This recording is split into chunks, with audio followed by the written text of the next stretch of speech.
Архив албан эрхтэлтийн тухай хууль засны дагуу засгийн газрын 2025 оны 23 дугаар тогтоолоор батлагдсан төрийн байгууллагын архив албан эрхтэлт ажлын зохион байгуулалтын улсын үндэслэг Тархуул аймагт болж байна. Үйлчлэгийг архивын ерхий газрын хяналт шинжилгээний үнэлгээний газрын дарга туулаар ахлуулсан ажлын хэсэг зохион байгуулж байна.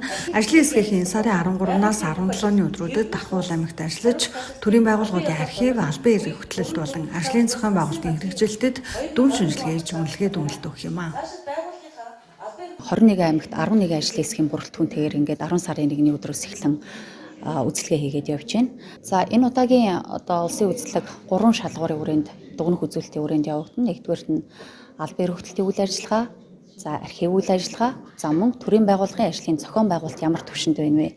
За энэ дээр мөн захимжуулалттай холбоотой захимжуулалт хэр явж байна гэдгийг мөн давхар юм үзэхээр ингэж аргачлалаа боловсруулсан байгаа. За 10 үндсэн үзүүлэлтийн 38 шалгуур үзүүлэлтээр албан эрхтэлтийг, за архивыг 8 үндсэн үзүүлэлтийн мөн 38 шалгуур үзүүлэлтээр үзэхээр ингээд өгнөсөн байгаа.